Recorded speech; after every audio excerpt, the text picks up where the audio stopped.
Olá, estou aqui para gravar essa aula sobre os superdiagnósticos de TDAH. Quero compartilhar um pouco com vocês tudo que eu venho estudando nesses últimos 4 anos sobre o assunto e deixar aqui registrada essa aula, né, que é um resumo do objetivo, né, do meu trabalho hoje, que é fazer uma análise sobre os superdiagnósticos de TDAH, trazer reflexões para os pais, para realmente eles entenderem, né, a diferença entre comportamento e doença. Então, essa aula eu quero aqui apresentar para vocês um pouco do meu trabalho, né, e o que eu tenho estudado ao longo desses anos. Então, a partir desta aula, eu quero estar trazendo também outros assuntos, complementando, né, esse pensamento e principalmente, né, a base da palavra de Deus, para que a gente possa ter sabedoria como lidar, né, com essas situações nesse mundo moderno, com tantos transtornos, com tantas siglas, né, que nós estamos nos deparando, principalmente com as crianças.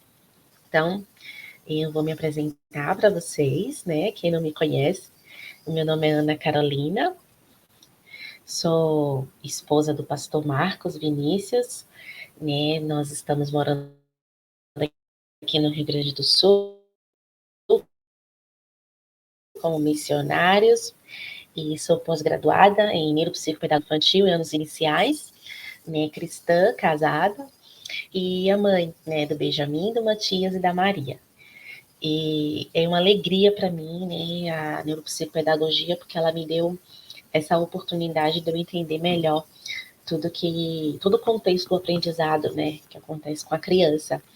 E esse meu interesse, vou contar um pouco para vocês o meu testemunho, começou quando eu comecei a trabalhar numa escola e eu era professora de uma classe de 22 alunos, onde eles tinham entre 3 e 4 anos, né, educação infantil, e ali eu ficava pela parte da manhã, era uma creche escola, né, pela parte da manhã eu fazia a parte pedagógica com eles, e à tarde eles ficavam com a monitora, e durante todo o ano eu tinha porque às vezes eles ficavam comigo, né, para mim é um comportamento normal de criança,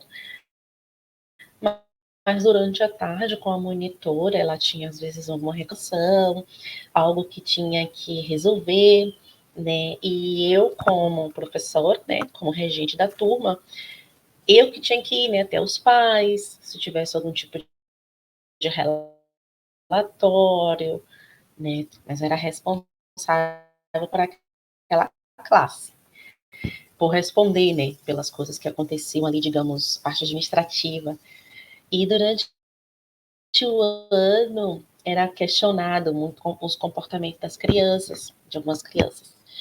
E quando elas vinham até mim, né, mas para mim, né, era comum, era normal, tinha algo sempre por trás, as crianças de pais separados, as crianças que tinham uma certa negligência familiar, maus tratos, então tinha um contexto, apresentavam sempre folhas, né, tinha que preencher folhas quando a escola queria encaminhar essas crianças para a psicóloga, então eu tinha que fazer o preenchimento dessas fichas, assinar, né, como professora deles e fazer o encaminhamento, né, conversar com os pais que aquela criança precisava de um acompanhamento com a psicóloga. E isso foi me chamando a atenção, porque não era algo esporádico, né, não era uma criança, duas crianças. Então, todas as crianças que apresentavam um comportamento um pouco mais desafiador, a escola, né, a diretora me chamava, apresentava que tinha que chamar os pais, que tinha que encaminhar para o psicólogo, que podia ter algum transtorno. Isso foi me chamando a atenção, porque eu nunca, até 2019, eu tinha ouvido falar, né, desse tanto de diagnósticos né, de TDAH, autismo. Eu fiquei realmente surpresa, né, com todo aquele cenário, porque até então eu não trabalhava mais, né, eu era só dona de casa, cuidava das crianças. Então, em 2019, eu voltei para a sala de aula e creio que foi ali um propósito de Deus para que eu visse a realidade que estava acontecendo, porque eu não sabia que existia TDAH, eu nunca tinha ouvido falar. Então, a partir daquele momento da história daquelas crianças, Deus foi tocando no meu coração para que eu pudesse estudar mais sobre o assunto, até como mãe, né? Tenho 2 meninos e a maioria das crianças que eram encaminhadas aos psicólogos eram meninos. Então, essas crianças eram encaminhadas ao psicólogo e 2 vezes, né? Dois casos assim que me chamou a atenção, que a psicóloga ela me ligava porque ela queria saber mais detalhes de como era a criança na sala de aula, e aí ela me passava, né? Ela me dava um retorno da entrevista que era feita com os pais, e 100% ela dizia assim, né? Algo de errado na família, a mãe é mais firme, o pai faz mais as vontades, eles não se entendem, briga muito, a criança não tem rotina. Então, basicamente, a psicóloga me passava isso. Então, eu fui tendo mais certeza ainda de que não era doença, que não era algo neurológico, não era algo que precisava ser tratado por um médico, né? Era algo que a família precisava se estruturar para dar uma segurança para aquela criança. E fui conversando com os pais, né, durante os pareceres, dando dicas, ó, tenha mais tempo com ele, aproveite, chegue em casa, converse, o que foi que você fez na escola, procure ser presente na vida do seu filho. E ao final daquele ano, né, em 2019, eu pude ter bastante alegria de ver aqueles pais mudando, dizendo, ó, prof, eu fiz isso, deu certo, a gente tem mais tempo em família, ele melhorou o comportamento, eu estou dando mais limite, dizendo não. Então, isso foi muito gratificante, né? E também teve um caso de um menino que ele foi diagnosticado, no caso dele ali, era autismo, né? Uma coisa mais específica, mas também a mãe pôde acordar, né? Para o que estava acontecendo com o filho. Então, mas os outros, né? Os outros encaminhamentos foram basicamente no âmbito familiar, uma estrutura que a criança precisava ter. Então, isso foi, né? Isso foi o pontapé para eu entrar na neuropsicopedagogia. Né, eu precisava de uma base acadêmica também, né, para eu entender todo o contexto da criança e estudar o cérebro. Hoje é minha alegria, porque é um órgão fantástico que Deus nos deu para as crianças, mas que se a gente não souber como tratar, a gente pode estar destruindo a vida de uma criança, o seu desenvolvimento. Então, a partir desse ano, foi que eu comecei os estudos, né, na área especificamente do TDAH. Por que o TDAH, Ana? Porque eu tenho 2 meninos, né, o Benjamin e o Matias, e eles são super ativos, mas eles são ativos criança, sabe? Eles nunca me deram assim trabalho, desgostos, mas eles têm uma energia assim. E eu cheguei a pensar até que eles teriam o TDAH. E um dos meus filhos, eu cheguei a levar na neuropediatra, né? Que a gente precisava entender realmente se era ou não algo.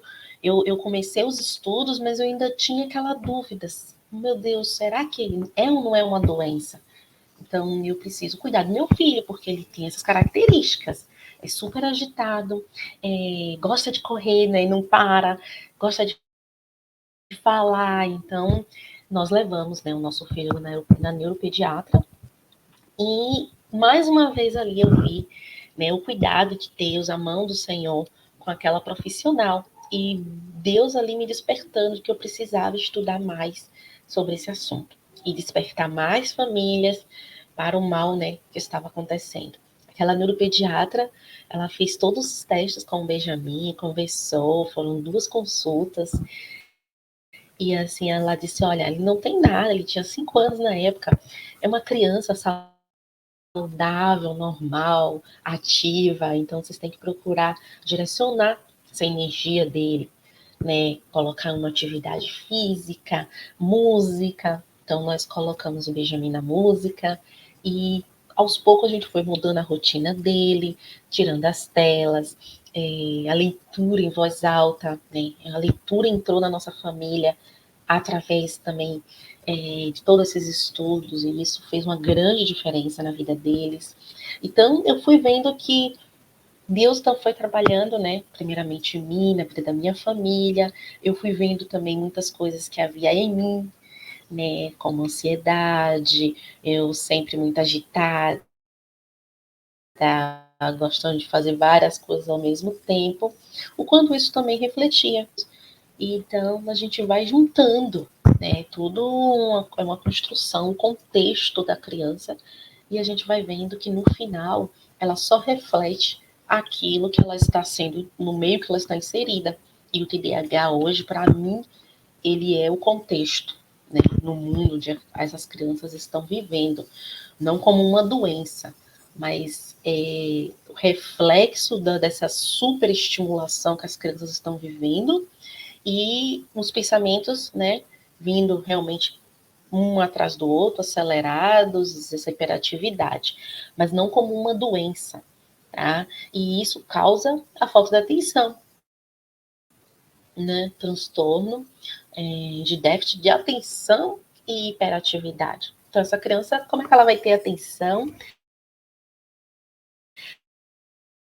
a algo de cinema com 10 telas e cada tela passando um filme diferente, né? Hoje o nosso mundo, a nossa vida, ela é assim. Então, ela escolher qual tela ela vai assistir. Então, nós precisamos ter esse cuidado que nós estamos super estimulando os nossos filhos, nossas crianças, e isso sim vai refletir, né, na forma cognitiva, no desenvolvimento cerebral delas, sim. Então, um pouco do meu testemunho, né? Eu posso compartilhar mais depois com vocês. Então, aqui, ó, precisamos retomar a criação de nossos filhos da maneira bíblica, né? Lá em Provérbios 20:11, eu gosto muito desse versículo. Até a criança se dá a conhecer pelas suas ações, se a sua conduta é pura e reta. Então, nós cristãos, nós entendemos que nós somos corpo, nós temos uma alma, né? O espírito, mas a ciência, né, de hoje, ela não acredita nisso. Ela acredita na base humanista, no que meu cérebro ele está em evolução. Né? O cérebro infantil está em evolução, que ele só amadurece aos 24 anos. Então, tudo isso baseado em estudos humanistas. Né? E nós cristãos não podemos adotar esse tipo de conduta com a nossa família. A gente precisa retomar a criação dos nossos filhos. O que a Bíblia diz? A Bíblia diz que o coração é corrupto, né? E o coração, não estamos falando do órgão, né? Falando a mente. Então, eu me conheço. Às vezes eu posso estar sorrindo, mas eu sei lá no íntimo quão mal eu sou, né? E a gente precisa entender que os nossos filhos, eles também carregam, né, infelizmente, essa bagagem do pecado, e nós precisamos focar no coração deles, na mudança do que a Bíblia pede, né? Não só o comportamento em si, né? A criança está bem comportada, mas aquilo que Deus quer, o coração deles, a mudança de vida, a mudança de entendimento, de direção. Então, a gente precisa retomar a educação dos nossos filhos. A gente está retomando a educação dos nossos filhos com métodos, com livros, manuais, e a Bíblia tem sido deixada de lado, que é onde está ali tudo que a gente precisa para aplicar na vida dos nossos filhos.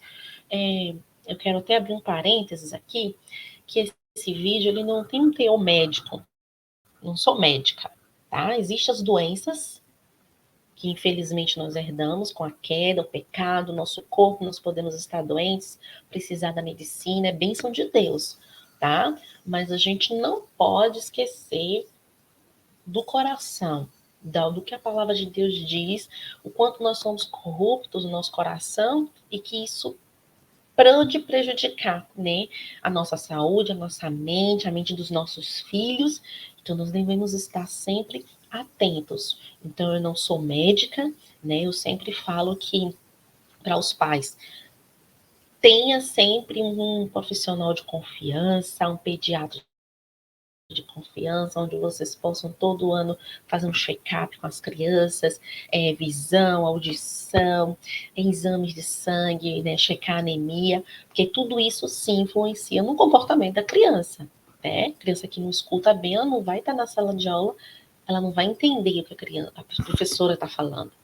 Então, eu quero deixar bem claro aqui, não há nenhum objetivo aqui de dizer, né, eu não sou médica, existe, né, as doenças, a parte neurológica, e mais, fechando esse parêntese aqui, que a gente possa ter esse entendimento, saber separar, né, pedir sabedoria a Deus, para que a gente não confunda o coração do nosso filho com teorias médicas, tá?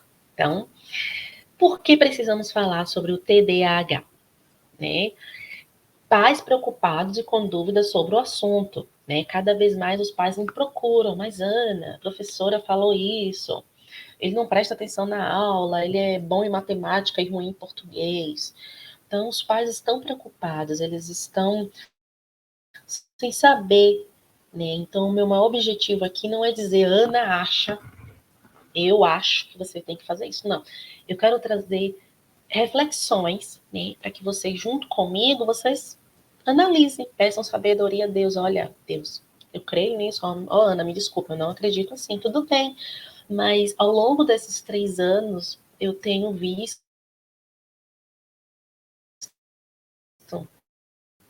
mães, às vezes eles estão assim, sem saber por onde ir. Às vezes uma palavra que eu digo, olha, vê a rotina, vê o sono, vê a alimentação, vê a tela, já muda de direção o comportamento da criança. Há outras não, outras mais difíceis, a depender do contexto e tudo que está ali em volta do que está acontecendo com aquela criança, né? Então, é o rótulo TDAH neuropsiquiátrico mais prevalente em crianças, né? Principalmente nos meninos. Há um grande número de crianças sendo medicadas. Esse, para mim, é o ponto mais grave, porque como eu levei o meu filho na neuropediatra e ela passou música, atividade física, ela me fez despertar como mãe para mudar a rotina do meu filho. Ele não tinha uma rotina boa. Então, ela não foi me dizer um remédio para aquilo ali, né, uma medicação. Então, crianças estão sendo medicadas e crianças estão ficando viciadas nessas medicações. E isso que vai levar, né, um problema para toda a vida delas. A diferença entre comportamento e doença, né? Tudo hoje virou doença. Então, a gente precisa ter muito cuidado, né? Doença é algo biológico.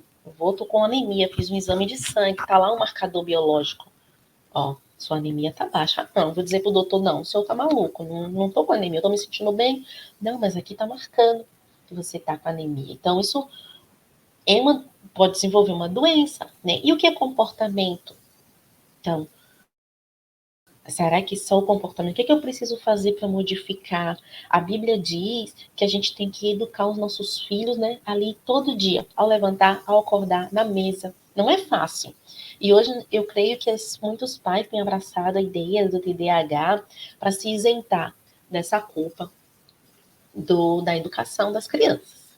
Então, precisamos falar de TDAH, precisamos falar de TDAH nas nossas igrejas, para que a gente tenha uma melhor reflexão, que a gente não só engula o que muitos dizem, o cientificamente comprovado, tá?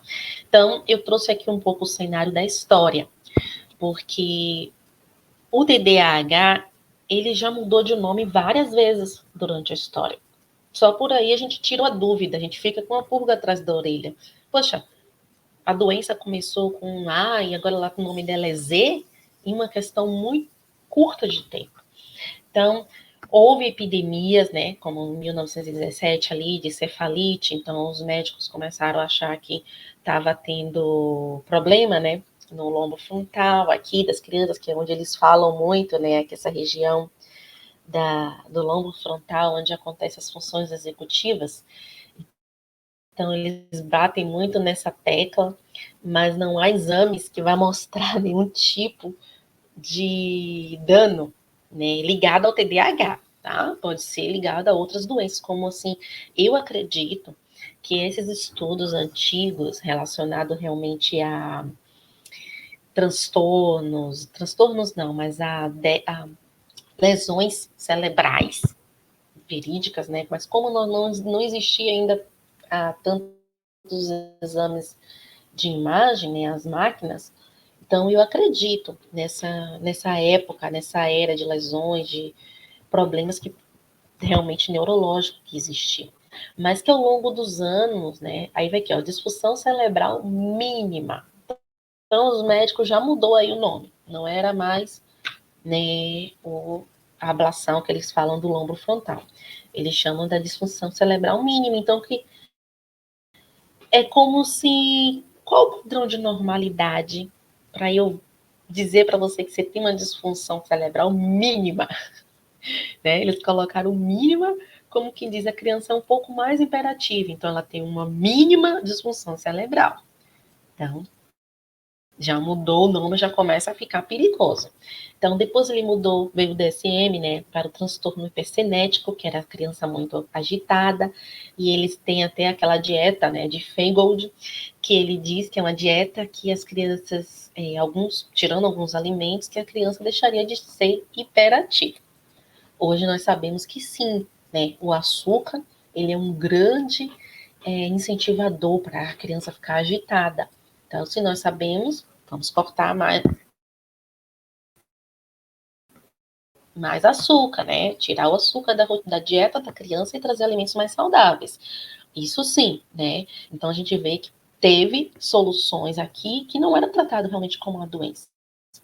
Só que aí foram e chegaram, né, ao uso das afetaminas, né, lá em 1930, 1940, que eles foram vendo que usando esses medicamentos que a criança ficava quieta.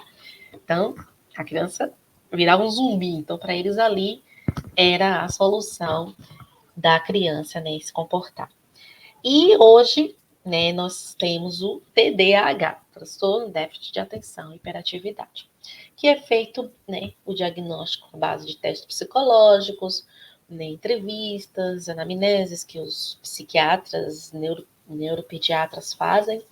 Muitos dizem que é uma herança genética, outros dizem que é do contexto social, né? Mas tudo hoje o foco na evolução humana e na ciência, né? Então, a gente não tem assim uma base sólida para o diagnóstico e o significado do TDAH, né? Imagina que daqui a 5 anos ele mude o nome. Então, esse é o cenário da história. Ele não nasceu descobrindo a gripe, né? A gripe é gripe. Ao longo dos anos houve a mutação do vírus, mas é gripe. TDAH não. Então, e hoje basicamente a base é essa, né? A evolução do cérebro como um homem, como um animal, e a ciência, né, também baseada nesse contexto. E agora, crítica ao TDAH. Então, assim, por que, né, trazer essa reflexão de crítica ao TDAH?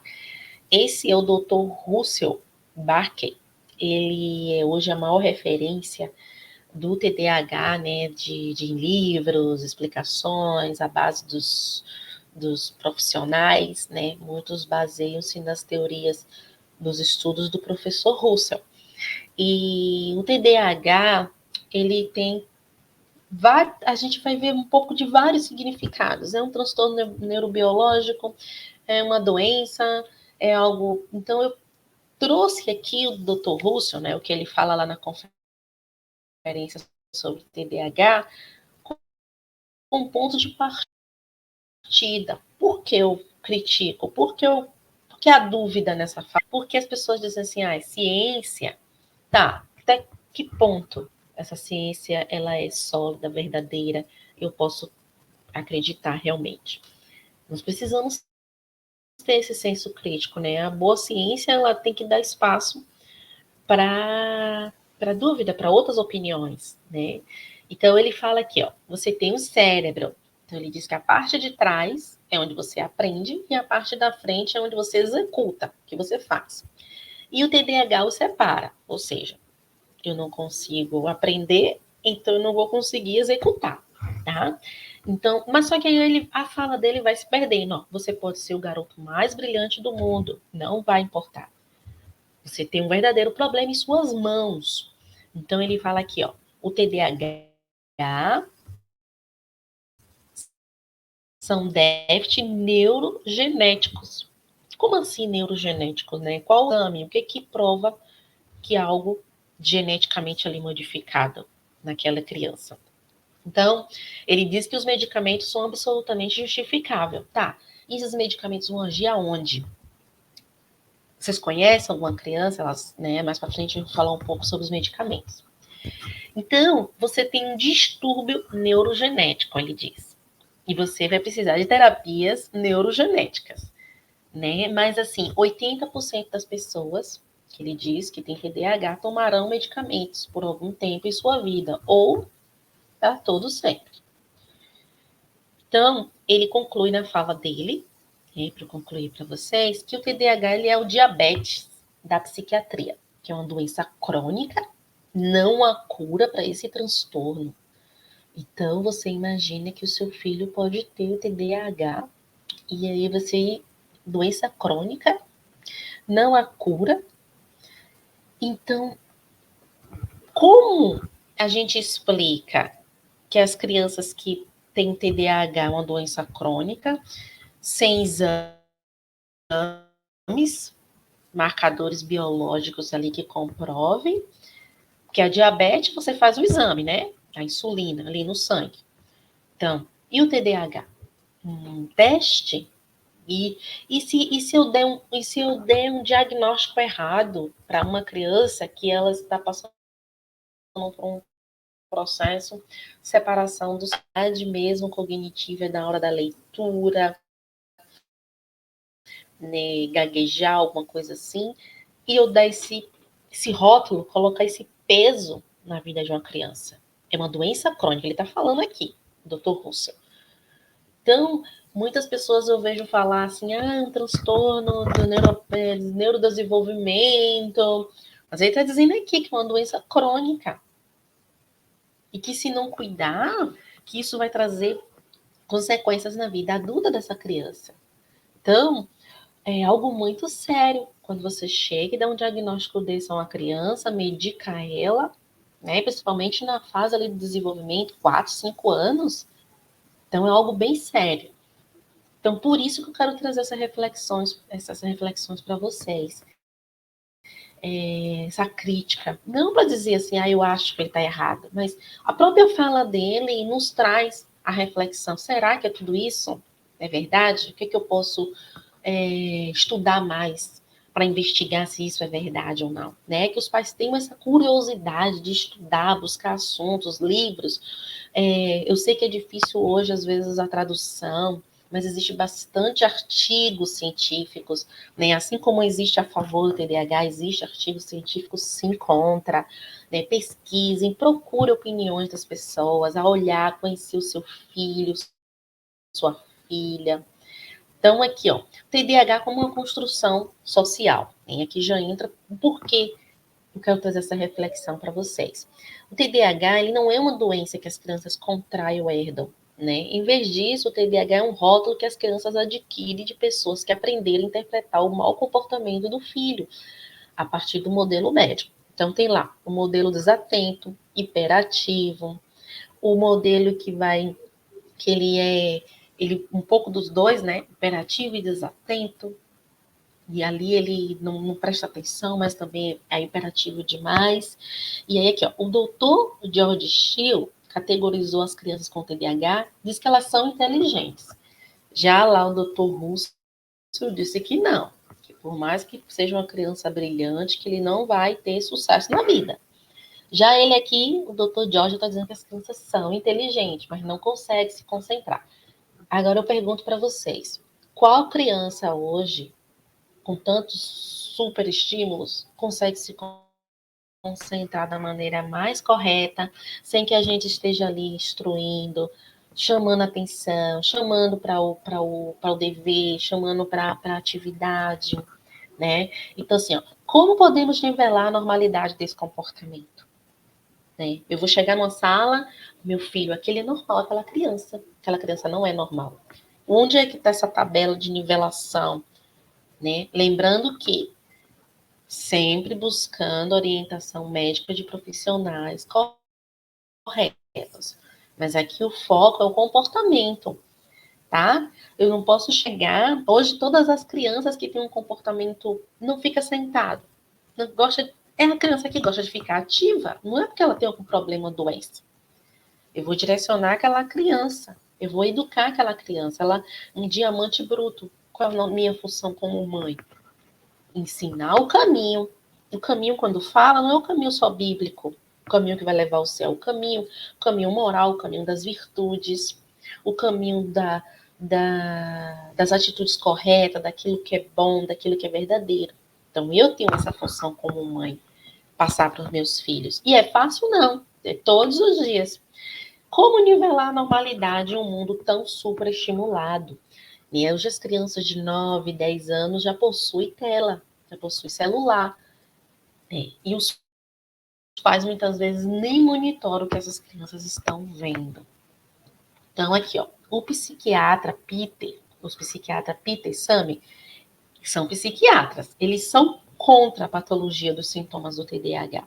Né? Eles são psiquiatras infantil e adolescentes, né? E eles argumentam que o TDAH não é um distúrbio, né? Objetivo, um transtorno, mas que a sociedade ocidental, né, a maioria dos transtornos está aqui no Ocidente, cria estresse nas famílias. Assim, contribui com causas ambientais para as crianças expressarem os sintomas do TDAH. Déficit de atenção, hiperatividade, né? A criança absorve como esponja todo aquele contexto. Então, rotinas superlotadas, falta de sono, excesso de trabalho pelos pais, estresse na escola. As crianças hoje possuem uma carga excessiva de assuntos, de avaliações, de vários tipos. Então, excesso de telas. Então, nós estamos estressando as famílias. As famílias estão estressadas. Imagine o estresse sobre uma criança, né? O que ela vai refletir, o que o seu cérebro vai refletir nesse contexto. Coisas que não aconteciam na nossa época, né? Não tinha toda esse estresse, né? Essa agitação. Então, ele diz aqui ainda, ó, os psiquiatras dizem, eles acreditam que os pais se sentem culpados ao falhar em suas responsabilidades parentais e assim usar o rótulo TDAH para absorver a culpa. Eu vejo muitos pais, né, por trás do rótulo do TDAH, se isentando da responsabilidade. Então, eu vou continuar a minha vida, eu vou continuar a minha profissão, eu vou continuar a minha carreira. Ele está doente, então eu tenho que continuar agora para tratar ele. Porque é um doente, né? Então ele vai precisar de remédio, vai precisar de médico. Então ali o pai se isenta da responsabilidade e passa para outros profissionais. Então aqui, ó, o que o Dr. Peter Braid diz, psiquiatra também. A realidade é que as crianças estão sofrendo de TADP, transtorno de déficit de paz. E hoje, né, no Brasil, basicamente as famílias, no momento de separação, mães solos, né, criando seus filhos sem os pais, o pai, né, a figura masculina, tudo isso tem influenciado no desenvolvimento, sim, né, cognitivo das crianças, da visão de mundo que elas estão construindo, né, a família vem perdendo espaço na nossa sociedade e isso tem acarretado, sim, né, essas doenças mentais. O Dr. Allen Francis, né, é um conhecido psiquiatra, ele ajudou a escrever também o manual do DSM, né, que é o do diagnóstico de saúde mental, e ele diz aqui, ó, o TDAH está se espalhando como um incêndio, costumava limitar-se a uma pequena porcentagem de crianças. Então, né, vamos supor que uma porcentagem de crianças ali realmente doentes que tinham aquele transtorno. Mas hoje, né, em idade muito precoce, né, e causava dificuldades inequívocas em muitas situações. Então, em todo tipo de perturbação na sala de aula, foi medicado e o TDAH foi aplicado de forma tão promíscua que, surpreendentemente, 10% das crianças agora se qualificam. Então, principalmente vem na escola. No âmbito escolar, eles 90% dos encaminhamentos vêm da escola, porque a escola hoje entende, né, ela absorve esse entendimento de transtornos, então ela já se também se isenta das responsabilidades, né? Então essa criança tem um problema, não é nosso o problema. Então agora o problema com as medicações. Né? Pesquisas mostram que os medicamentos não fazem reposição de nível químico cerebral e não evidenciam melhoras no âmbito escolar das crianças medicadas. A pesquisa do departamento lá de bioquímica aqui da faculdade rio-grandense, tá? Do Rio Grande do Sul, se vocês quiserem pesquisar.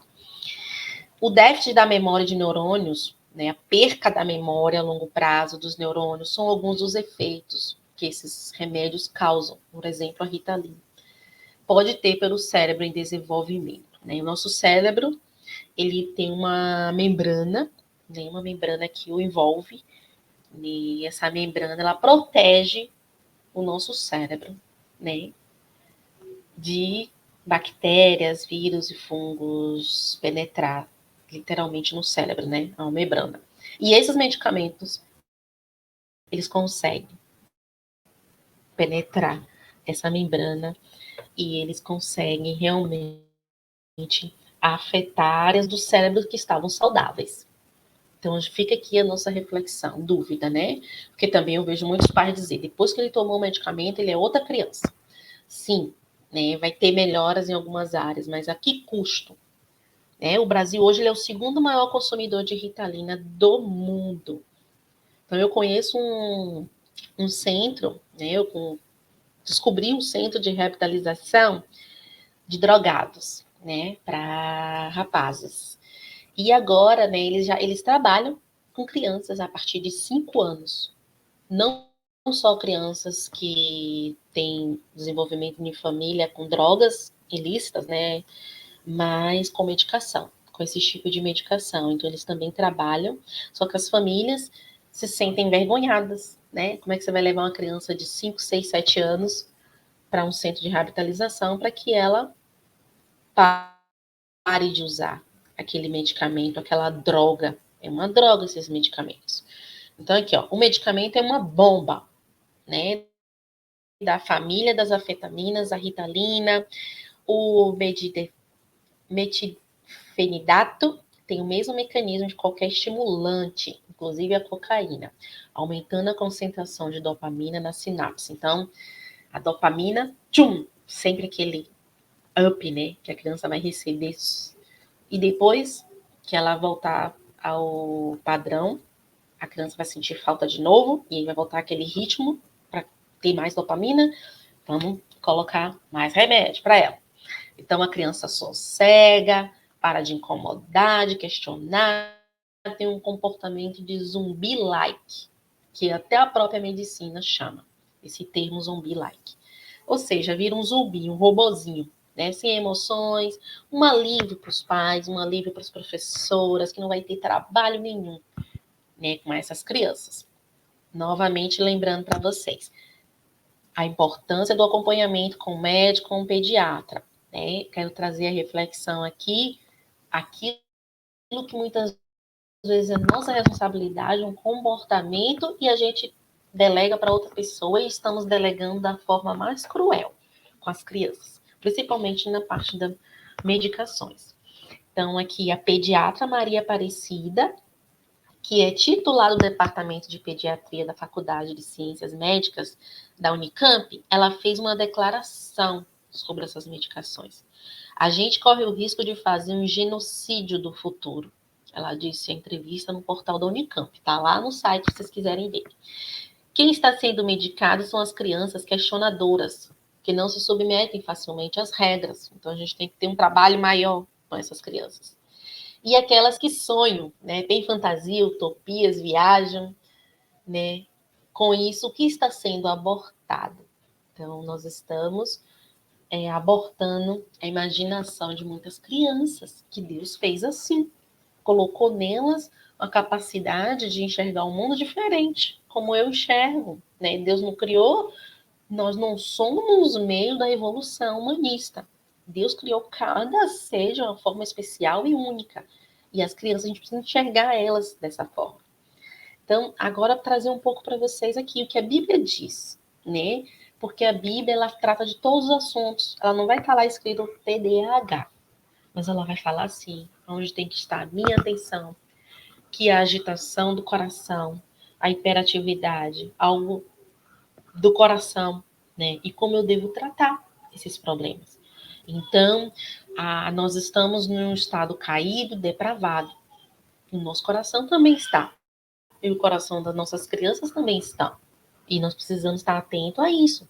Enxergar o que é o comportamento depravado daquela criança, do que é uma doença, realmente. Do que algo que está no físico.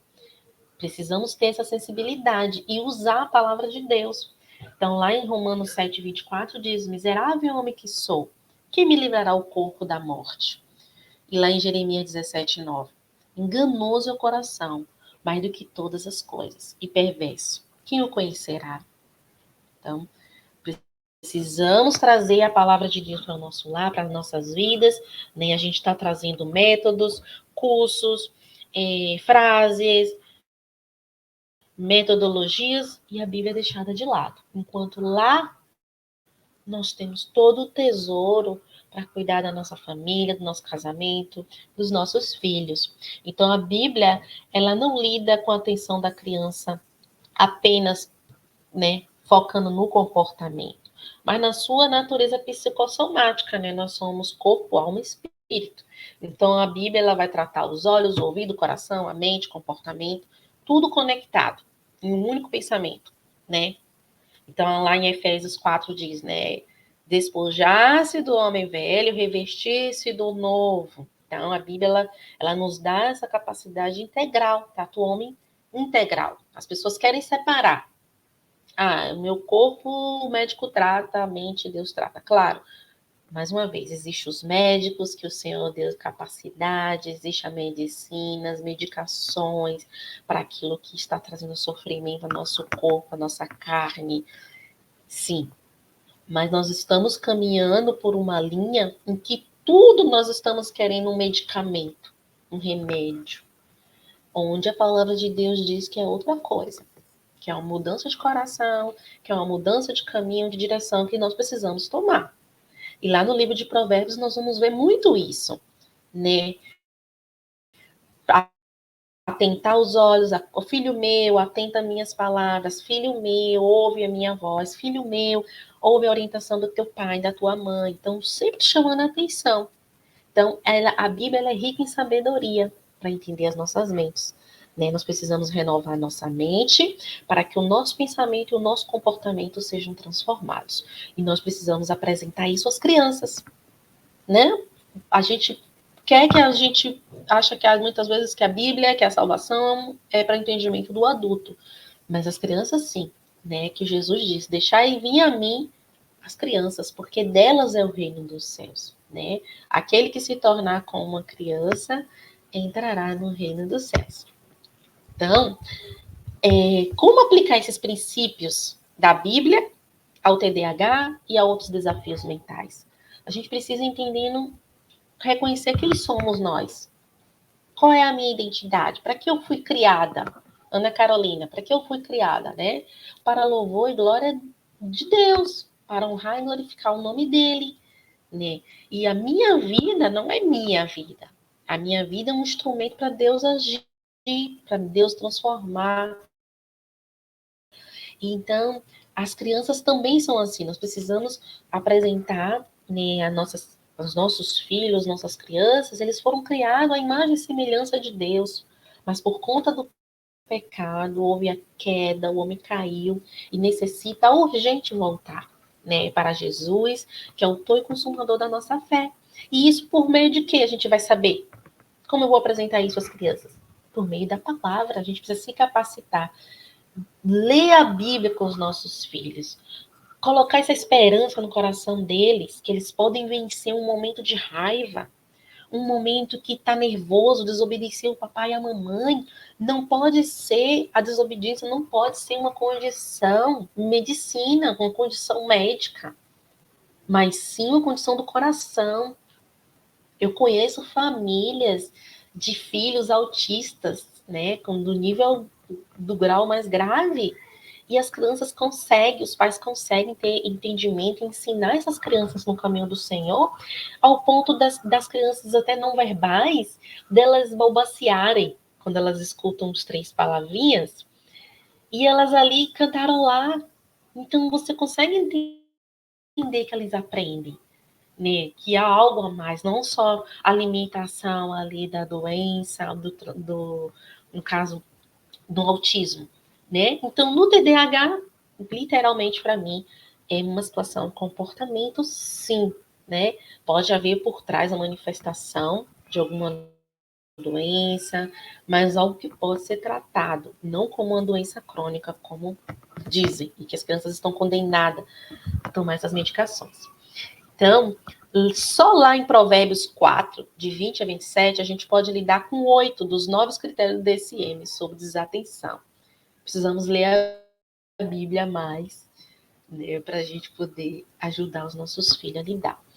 E para finalizar, eu trouxe aqui essa frase do Dr. Thomas.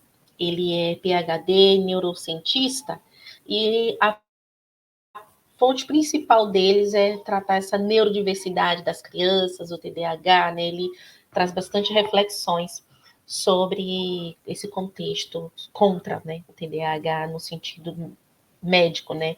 Ele traz outros contextos sociais, ambientais que podem estar contribuindo para o comportamento das crianças.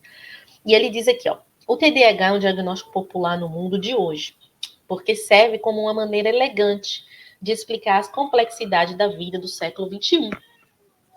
Ao longo das últimas décadas, as famílias separaram-se, a respeito da autoridade diminuiu, os meios de comunicação social criaram uma cultura de falta de atenção e os níveis de estresse dispararam.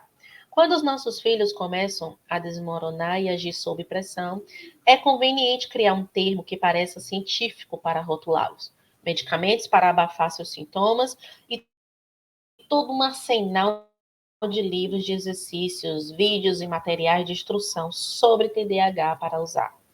Encaixá-los numa caixa que alivie os pais e professores de qualquer preocupação que possa ser devido ao fracasso da cultura mais ampla em nutri-los ou ensiná-los de forma eficaz. Então, é bem forte essa fala do Dr. Thomas, e ele, né, é cientista, então a gente já fica realmente com né, o que estamos fazendo com as nossas crianças. E a Bíblia, lá em Deuteronômio 6:7, fala, né? Tu as ensinarás com todo zelo e perseverança a teus filhos.